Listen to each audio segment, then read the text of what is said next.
Hello students, so welcome back to my channel. How are you all? I hope everyone is fine over there. So let's start with the topic rights of a partner. So in this video we are going to talk about rights of a partner. Rights क्या होते हैं? अधिकार. Okay so अधिकार means आप जब partnership firm में enter करते हैं, ठीक है, किसी भी पार्टनरशिप फर्म में एंटर करते हैं अपने पार्टनर्स के साथ में, सो आप कुछ एक पर्टिकुलर चीज़ों को पहले डिसाइड करते हैं, ठीक है। जैसे सपोज आपने पार्टनर का पार्टनरशिप में आप जो भी प्रॉफिट है उसको किस रेशियो में डिवाइड करेंगे, ओके। एंड अगर आप आईओडी चार्ज करेगी आपकी फर्म, जैसे आप उसको पे करेंगे, आईओडी आप पे करते हैं, ठीक है, मीन्स इंटरेस्ट ऑन ड्रॉइंग्स। सो आप कितना परसेंट पे करेंगे, अगर आप आईओसी फर्म से चार्ज करेंगे means it is your income, interest on capital, ठीक है, जो आपने कैपिटल बिजनेस में इन्वेस्ट किया है, सो उस पे आप जो इंटरेस्ट फर्म की तरफ से चार्ज करते हैं, तो वो क्या होगा। ऐसी कुछ चीजें जो हम डिसाइड करते हैं पहले से, ठीक है, तो ये सब हमारे राइट्स भी होते हैं एक तरीके से। तो let's start with the first point. So share profits और losses in the agreed ratio. जैसा कि मैंने अभी आपको बताया कि आप जो भी प्रॉफिट और लॉसेस जो भी आपकी फर्म को होते हैं, ठीक है, वाइल रनिंग द बिजनेस, सो अगर आपको प्रॉफिट हो रहा है तो वो किसी एक रेशियो में ही आप पार्टनर्स के बीच में डिवाइड किया जाएगा, डिस्ट्रीब्यूट किया जाएगा, ओके। तो वो रेशियो क्या होगा, या फिर अगर आपको लॉस भी हो रहा है तो it will also distributed among all the partners, okay. So ये आपका एक अग्रीड रेशियो होता है। तो अग्रीड रेशियो में क्या लॉसेस और प्रॉफिट्स शेयर होंगे। ये तो आपका पार्टनर का सबसे फर्स्ट राइट है, ही विल गेट प्रॉफिट और loss in that agreed ratio. Is that clear? Now second point, right to take part in the conduct of the business. अब भाई आप जो बिजनेस कर रहे हैं तो उसमें आप कुछ बहुत सारे डिसीजंस भी लेंगे, उसको चलाने के लिए आप बहुत सारे कुछ स्टेप्स, एक्टिविटीज भी करेंगे। तो जो भी आप एक्टिविटीज करेंगे, ठीक है, तो जितने भी आपके पार्टनर्स हैं, ओके, इस पार्टनरशिप फर्म में सपोज आपके 4 पार्टनर्स है, A B C and D, तो each partner has right to participate in the conduct of the business. उस बिजनेस को चलाने के लिए जो भी वर्क करना पड़ेगा, जो भी एक्टिविटीज होंगी, each partner has a right to participate in that, okay. Now third point is right to be consulted in each business matter. अब भाई सपोज अभी 4 पार्टनर्स हैं आपके, है ना, A B C and D, but suppose D को कुछ काम आ गया, उसे कहीं जाना पड़ेगा, ठीक है। तो जो भी अगर आप कोई एक वैलिड डिसीजन लेते हैं, ठीक है, कोई भी मतलब आपका एक यूज डिसीजन है जो कि आपकी फर्म पे बहुत ज़्यादा इम्पैक्ट डालने वाला है, तो उसमें आपको डी की भी कंसल्टिंग की ज़रूरत है। ऐसा नहीं कि ठीक है चला गया तो कोई बात नहीं, नहीं, अगर आपकी थोड़ी भी पॉसिबिलिटी है कि आप उससे कंसल्ट कर सकते हैं उस डिसीजन के बारे में, तो each partner has right to be consulted. हर पार्टनर को पूछे बिना आप कुछ नहीं कर सकते, पार्टनरशिप फर्म के लिए कोई डिसीजन नहीं ले सकते। तो हर पार्टनर का ये राइट होता है कि आप उससे पूछें। हो सकता है कि अगर आपने किसी पार्टनरशिप फर्म में अपने फ्रेंड्स के साथ ही पार्टनरशिप एक फर्म खोली, ठीक है, तो अभी आप लोग में बहुत अच्छी गहरी दोस्ती है, बट सपोज हो सकता है कि बाद में जाकर के कुछ मनी से रिलेटेड कुछ हो गया हो और आपके अंदर कोई डिस्प्यूट हो गई हो या कॉन्फ्लिक्ट हो गई हो, उसका कोई प्रॉब्लम नहीं है, ठीक है। आपके बीच में कितना भी डिस्प्यूट हो, कोई भी कॉन्फ्लिक्ट हो, irrespective of that you need to consult, okay. आपको कंसल्ट तो करना ही पड़ेगा, आपका ईगो या प्रॉब्लम ये बीच में नहीं आ सकते, because each partner has right to be consulted, okay. So to be consulted, am I clear? Okay, now it's 4 point, यहाँ पे मैंने इसे अंडरलाइन कर दिया। Now 4th point, right to inspect and have a copy of the book of accounts. भाई अब आप partnership firm में अपना कैपिटल इन्वेस्ट कर रहे हैं, ओके, तो आपके पास पूरा राइट है कि आप उस फर्म के जो भी अकाउंट्स हैं, आप जो भी मेंटेन कर रहे हैं, उसे आप कभी भी उठा करके इंस्पेक्शन कर सकते हैं कि कितना प्रॉफिट हो रहा है, कितना लॉस हो रहा है, कितना सैलरी पे हो रहा है, कितना बैंक का लोन का इंटरेस्ट जा रहा है, each and everything you can inspect, okay. And आपके पास उस बुक ऑफ अकाउंट्स की कॉपी भी हो सकती है, okay. Now 5th point is right to disallow the admission of a partner. Suppose आपने 4 पार्टनर्स हैं, आपको एक 5th पार्टनर ए जो है वो अपना नया एक फ्रेंड लेकर आ रहा है, बोल रहे हैं कि नहीं ई को भी हम लोग अपना पार्टनर बना लेते हैं। हो सकता है कि आपको ई पसंद ना हो, या फिर हो सकता है कि आपको वो जो कंडीशंस रख रहा हो पार्टनरशिप डीड में, तो वो आपको उससे आप जो भी है उससे आप अग्री ना करते हो, ठीक है। तो अगर आप अग्री ना करते हो तो आप सीधा मना कर सकते हैं कि no, he is not allowed in this firm. भाई हम पार्टनर्स हैं, 4 पार्टनर्स ए और बी बी सी डी, तो हम ही पार्टनर्स रहेंगे, ई नहीं आएगा इस फॉर्म में। तो आप जो है वो डिसअलाउ कर सकते हैं उस पार्टनर के एडमिशन को। Is that clear? Now every partner is the joint owner of the partnership property. अगर आपने कोई भी एक पार्टनरशिप प्रॉपर्टी कर ली, ठीक है, उसमें आप अपना पार्टनरशिप फर्म रन कर रहे हैं, ओके, आप अपना बिजनेस उस प्रीमाइसेस में रन कर रहे हैं, उस बिल्डिंग में रन कर रहे हैं, तो जो भी आपकी प्रॉपर्टी हुई ना वो आपकी A B C and D तीनों चारों की होगी, ओके। जॉइंट ओनरशिप होगी उस पार्टनरशिप प्रॉपर्टी पे आपकी, सब लोग उसके इक्वल पार्टनर्स होंगे। Is that clear? Now if a partner has given loan to the firm, ठीक है, अब मैंने आपको बताया था कि कभी कभी हम बैंक से लोन ना लेकर के अपने पार्टनर से ही लोन ले लेते हैं, ठीक है। तो उस केस में क्या होगा, he has a right to receive interest. भाई अगर आप बैंक से लोन लेते तो भी आप उसे इंटरेस्ट पे करते, तो यहाँ पे आपने क्या कर दिया, अपने पार्टनर को ही इंटरेस्ट पे कर दिया। और अगर आपने कोई पार्टनर से लोन लिया है तो उस पर आप इंटरेस्ट रेट को एक पर्टिकुलर इंटरेस्ट रेट अग्री की जाएगी, जो कि सारे पार्टनर से कंसल्ट करके की जाएगी कि चलो हम इनसे 10% पर एनम की रेट पर लोन ले लेते हैं इस पार्टनर से, ठीक है। बट अगर आपने चारों पार्टनर्स ने मिल करके कोई भी रेट डिसाइड की ही नहीं है, तो फिर आप क्या करेंगे, बिना कोई भी डिसाइडेड होगी रेट, तो फिर आप क्या करेंगे, 6% पर एनम से उसको इंटरेस्ट देंगे लोन का।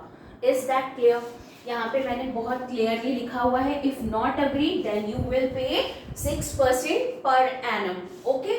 Now if a partner incurs expenses, अब भाई देखिए कभी कभी ऐसा होता है ना कि हम लोग कहीं पर अवेलेबल होते हैं, जरूरी तो नहीं कि हम हमेशा सपोज मैं आपको एक एग्जांपल देती हूँ, जैसे हम लोग कभी कभी कहीं पे अवेलेबल हुए, ठीक है, और हमें किसी के बिहाफ पे कोई खर्चा करना पड़ गया, तो हम करेंगे, ठीक है। जैसे सपोज आपने कोई भी एक फर्म से रिलेटेड कोई भी एक्सपेंस कर दिया, अभी ज़रूरी नहीं कि आप सारे पार्टनर्स अवेलेबल हो कि फर्म में से ही पैसा निकाल के आप वो एक्सपेंस कर पाएँ।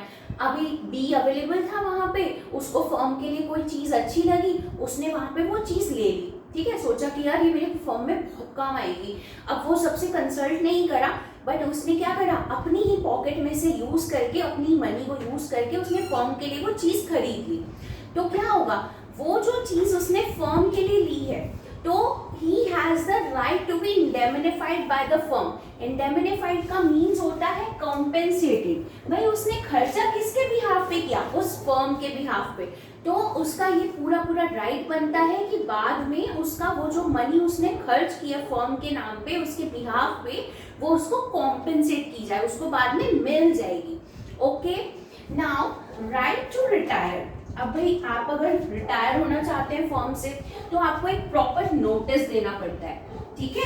तो अगर आप एक प्रॉपर नोटिस देकर के रिटायर होते हैं ना, तो यू हैव राइट कि आप उस फर्म से इजीली रिटायर हो सकते हैं, कोई आपको नहीं रोक सकता, because it is your right. I hope this is clear. ये all the 9 points define its rights, okay. किसके राइट्स हैं ये, पार्टनरशिप के, पार्टनर्स के राइट्स होते हैं, ओके।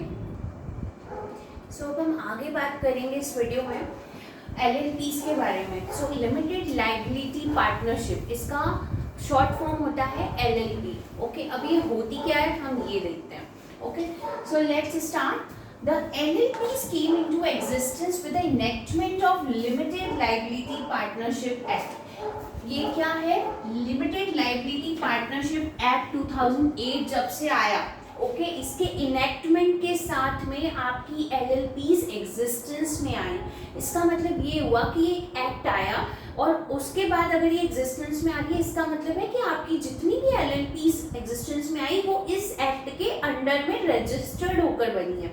ओके, सो इस पूरी लाइन का ये मतलब हुआ। ओके, सो इसका डेफिनेशन क्या होता है? LLP means a partnership formed and registered under this act. ठीक है, तो जो भी एलएलपी होती है, लिमिटेड लायबिलिटी, हमने पहले जो पार्टनरशिप पढ़ा था, पार्टनरशिप एक्ट 1932, तो उसमें आपका क्या था कि आपने जो भी एक पार्टनरशिप करी थी, ठीक है, वो रजिस्टर्ड ना भी हो तो भी चलेगी, वो रजिस्टर्ड नहीं होती थी। ठीक है, उसमें सिर्फ आपने अग्री कर ली कुछ टर्म्स एंड कंडीशंस पार्टनर्स के साथ में और आप उसे कंटिन्यू कर सकते थे। बट लिमिटेड लायबिलिटी पार्टनरशिप का मतलब होता है कि हर पार्टनर की लिमिटेड लायबिलिटी होगी। जैसे उसमें हमारी अनलिमिटेड लायबिलिटी होती थी कि सपोज हम कोई पर्सनल डेब्ट्स अपने हमारी फर्म केपेबल नहीं रही या बैंकरप्ट हो गई हमारी फर्म, तो वो अनलिमिटेड लायबिलिटी का मतलब होता था कि बैंक जो है वो आपकी पर्सनल प्रॉपर्टीज पे क्लेम करके अपना सारा का सारा पैसा जो है वो वापस ले सकती थी। ठीक है, बट लिमिटेड लायबिलिटी का मतलब ये होता है कि यहाँ पे हर पार्टनर की एक लायबिलिटी जो है वो लिमिटेड होगी। मतलब अगर आपकी फर्म नहीं पे कर पा रही है तो इट डजंट मीन कि आपके पर्सनल एसेट्स पे क्लेम किया जाएगा। ओके, आई थिंक आपको सब समझ आ रहा है। और फिर हम बात करते हैं अब नेचर के बारे में। ठीक है, तो भाई ये होता कैसे है एलएलपी? तो let's start. LLP is a body corporate. Body corporate का मतलब ये हो गया कि जब भी आपकी कोई फर्म रजिस्टर्ड होती है अंडर एनी एक्ट, ओके, तो वो क्या बन जाती है? बॉडी कॉर्पोरेट बन जाती है। ठीक है, तो body corporate formed and incorporated under this act. जब भी किसी एक्ट के अंडर में कोई फर्म रजिस्टर्ड होकर के एग्जिस्टेंस में आ रही है तो वो क्या बन जाती है? Body corporate. Okay, now second point है आपका लीगल एंटिटी सेपरेट है। अब क्या है? सेपरेट है। किससे सेपरेट है? पार्टनर्स से। मींस आपकी फर्म की एक अलग पहचान है और आपके पार्टनर्स की अलग पहचान है, यानी कि दोनों की सेपरेट लीगल एंटिटी होगी। Okay, now LLP shall have perpetual succession. अब इस पॉइंट को आप जरा गौर से देखिएगा। परपेचुअल सक्सेशन मींस बहुत इंपॉर्टेंट टर्म है, ये क्वेश्चन में पूछा जाता है कि what is meant by perpetual succession. तो भाई होता क्या है ये? परपेचुअल सक्सेशन का बहुत ही सिंपल सा मीनिंग होता है। ओके, इसका मतलब ये होता है कि सपोज अगर आपका कोई भी पार्टनर रिटायर हो गया, किसी पार्टनर की डेथ हो गई, कोई पार्टनर बैंकरप्ट हो गया, इंसॉल्वेंट हो गया। इंसॉल्वेंट का मतलब होता है कि जो अपने डेब्ट्स ना चुका पाए तो बैंक उसे इंसॉल्वेंट डिक्लेयर कर देती है। ओके, तो मतलब कोई भी कुछ भी हो, अगर आपका पार्टनर छोड़ के भी जा रहा है फर्म को, रिटायर भी हो रहा है, तब भी आपकी जो पार्टनरशिप फर्म है उसकी एग्जिस्टेंस पे कोई भी फर्क नहीं पड़ेगा। ओके, बड़ा ध्यान से देखिएगा इस पॉइंट को, ये बहुत ही इंपॉर्टेंट पॉइंट है। मैं फिर से एक बार आपको रिपीट कर देती हूँ। परपेचुअल सक्सेशन मीन्स कोई भी पार्टनर की डेथ हो, रिटायरमेंट हो, इंसॉल्वेंट हो जाए, कुछ भी हो जाए। ओके, डिसोल्यूशन तो छोड़िए, आप डिसोल्यूशन नहीं होता है, वो तो फर्म का ही होता है। ओके, सो ये कोई भी अगर इसमें से कुछ भी होता है तो आपकी फर्म जो है वो एज इट इज रहेगी, उसकी एग्जिस्टेंस पे कोई भी फर्क नहीं पड़ेगा। Okay, so now last and fourth point, any change in the partners of a LLP। अगर आपके एलएलपी में, ठीक है, कोई भी पार्टनर्स में चेंज आ रहा है, shall not affect the existence, rights और लायबिलिटीज ऑफ द एलएलपी। जैसा कि मैंने आपको यहाँ पे समझाया कि आपकी जो फर्म है वो कंटिन्यूसली चलती रहेगी, वही सेम चीज यहाँ पे आपको बोली जा रही है। Any change in the partner, भाई आपका कोई पार्टनर चेंज हो गया, पहले ABCD थे, अब BCDE है। ओके, तो है तो चार पार्टनर ही, बट एक ही जगह कौन आ गया? E आ गया। तो कोई भी चेंज हो जाए या फिर कुछ भी हो जाए एग्जिस्टेंस में, राइट्स में, कोई भी कुछ भी हो जाए, बट जो आपकी एलएलपी है वो एज इट इज रहेगी, वो उस पर कोई भी अफेक्ट नहीं पड़ेगा। Okay, now one important note is there कि इंडियन पार्टनरशिप एक्ट 1932 के अंडर में जो भी रूल्स हम पार्टनरशिप में फॉलो करते हैं वो एलएलपी में नहीं अप्लाई होते। ओके, बिकॉज ये एक अलग एक्ट है, एलएलपी एक्ट 2008, तो इसके सारे अलग एक्ट्स होते हैं। सो हम नेक्स्ट वीडियो में जानेंगे इसके बारे में। Okay, I hope this is clear. Okay, so thank you for watching, and if you have any query then you can ask me in the comment sections.